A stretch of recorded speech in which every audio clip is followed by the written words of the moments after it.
दोस्तों, हम इंसानों की स्वभाव है कि हम उन्हीं चीजों पर विश्वास करते हैं जिन्हें हम अपने आंखों से देखते हैं या हमारे सोच हमें जितना समझाने की कोशिश करती है। लेकिन इस दुनिया में कई सच ऐसे भी मौजूद है जो हमारे सामने रहते हुए भी हमें नजर नहीं आती, और अगर नजर आ भी जाए तो हमारे सोच उस सच को एक्सेप्ट करने की काबिल नहीं रहती है। जब हम आंखों से कुछ देखते हैं और हमारी सोच हमें कुछ और दिखाना चाहती है, तो इसी के बीच पे पैदा होता है एक नई चीज जिसे मिस्ट्री कहा जाता है। ऐसे ही एक मिस्ट्री इंडोनेशिया के जावा आइलैंड पे मौजूद है। दोस्तों, वीडियो को अंत तक जरूर देखना क्योंकि आज की वीडियो बहुत ही ज्यादा इंटरेस्टिंग होने वाली है, और चैनल पर नए आए हैं तो सब्सक्राइब करना ना भूले। दोस्तों, दूर से देखने पर ये एक नॉर्मल पहाड़ दिखता है, लेकिन इसके टॉप पर जाकर जो देखने को मिलता है वो किसी भी तरह से नॉर्मल नहीं है। दोस्तों, गुनुंग पादंग नामक इस पहाड़ पर हजारों रेक्टेंगल शेप के पत्थर बिखरे पड़े हुए हैं। ये पत्थर किसी भी तरह से नेचुरल फॉर्मेशन में नहीं लगते हैं। ऐसा लगता है कि इनको इस शेप में काटा गया है।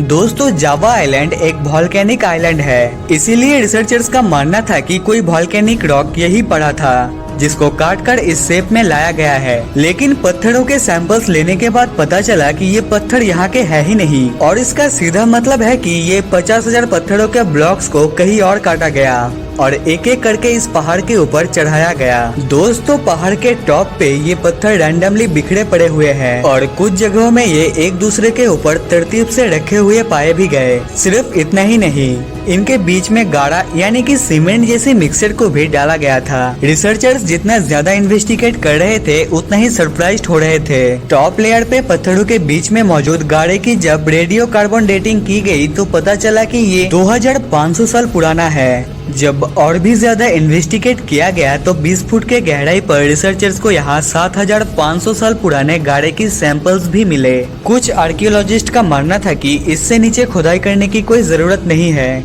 क्योंकि ह्यूमन की हिस्ट्री 7500 साल ही पुरानी है, तो इससे हमें कुछ नहीं मिलेगा। लेकिन लोकल जियोलॉजिस्ट अभी भी सेटिस्फाइड नहीं थे और उन्होंने पहाड़ पर कोर ड्रिलिंग करने का फैसला किया। कोर ड्रिलिंग में एक होलो पाइप को जमीन में ड्रिल किया जाता है और जब वो पाइप बाहर निकाला जाता है तो जमीन के अंदर जो कुछ भी होगा उसके सैंपल्स पाइप के अंदर कोर के आकार में जमा हो जाते हैं। हैरतअंगेज तौर पे ड्रिलिंग से जो सैंपल्स निकलकर सामने आए उस पे यकीन करना बिल्कुल मुश्किल था, खासकर आर्कियोलॉजिस्ट के लिए। पहली 2 लेयर्स यानी कि 20 फुट के सैंपल्स 3000 से लेकर 7500 साल ही पुराने थे, लेकिन 50 फीट के गहराई से भी गाढ़े की कुछ सैंपल्स निकलकर सामने आए जो 11600 साल पुराने थे। ये साल था 9600 BC और उस समय अर्थ पर आइस एज चल रही थी। मामला तब गंभीर हो गया जब 100 फीट नीचे के सैंपल्स निकल के सामने आए जो कि था 24,000 साल पुराना। ये वो समय था जब आखिरी आइस एज अपने पीक लेवल पर चल रही थी और उस समय किसी अननोन सभ्यता ने पहाड़ के इतना नीचे कोई कंस्ट्रक्शन की थी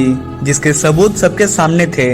ये एक बहुत ही इम्पोर्टेंट न्यूज थी क्योंकि ये इंसानों के इतिहास को हमेशा के लिए बदलने जा रही थी। इतिहास के किताबों से हमें पता चलता है कि इंसानों की सभ्यता 7500 साल पहले डेवलप हुई थी, लेकिन आर्कियोलॉजिकल कम्युनिटी का मानना है कि ऐसा पॉसिबल नहीं हो सकता कि ये काम इंसानों ने किया हो, क्योंकि इतना पहले इंसान इस काबिल थे ही नहीं। उनका कहना था कि गाढ़े के सैंपल्स मिल जाने से ये साबित नहीं होता कि यहाँ इंसानों ने पहाड़ के अंदर कोई स्ट्रक्चर बनाया हो। आर्कियोलॉजिस्ट को यकीन दिलाने के लिए ठोस सबूत की जरूरत थी, जैसे किसी इंसान की कंकाल या पोएट्री या फिर कोई स्ट्रक्चर की।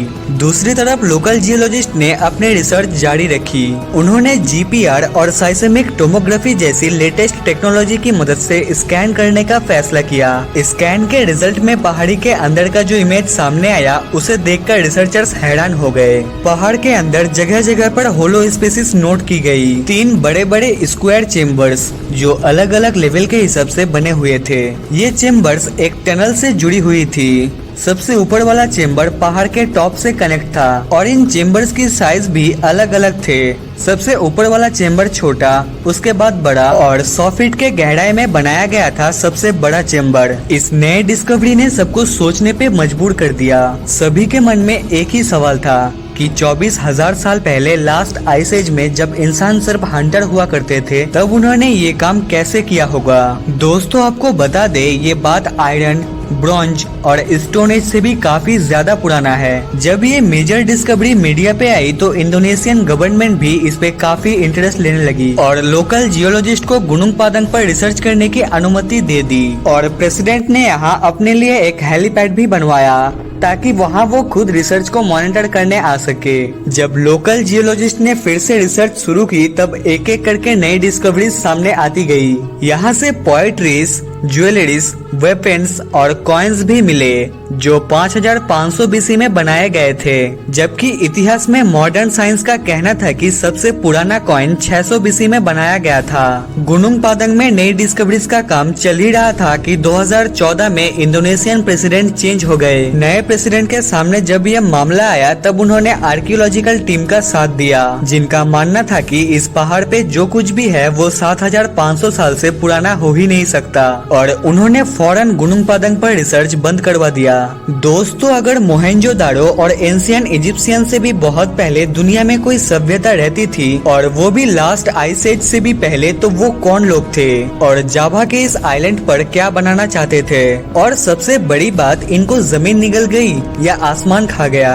एक थ्योरी है कि ये प्राचीन सभ्यता के लोग इस जगह को छोड़ने पे मजबूर हो गए थे और शायद इस थ्योरी पे भरोसा भी किया जा सकता है क्योंकि आइस एज में समुद्र का लेवल आज के लेवल से 100 मीटर नीचे हुआ करता था। यानी कि जो आज हमें आइलैंड दिख रहा है वो कभी एशिया का सब कॉन्टिनेंट हुआ करता था। दोस्तों, 12,000 साल पहले आइस एज का एंड हुआ था। तब बहुत ही मास लेवल में बर्फ मेल्ट हुई थी जिसने समुद्र के लेवल को बढ़ाया और इस जगह के जो ठोस जगह थे वो आइलैंड के शेप में आ गए और बाकी सब कुछ समुद्र में डूब गया। जावा आइलैंड पे रहने वाली सभ्यता अब बिल्कुल आइसोलेट हो चुकी थी। वो अपने साथियों से भी बिछड़ चुके थे और गुजरते वक्त के साथ वो अपने पहचान भी भूल गए। दोस्तों, इस मिस्ट्री की असल कहानी क्या है ये आज तक गुनुंग पादंग की पहाड़ में ही दफन है। उम्मीद करते हैं कि आज की वीडियो आपको बहुत पसंद आई है। वीडियो पसंद आई है तो लाइक, कमेंट, शेयर और चैनल को सब्सक्राइब करना ना भूले। वीडियो को अंत तक देखने के लिए धन्यवाद। फिर मिलेंगे एक नई वीडियो।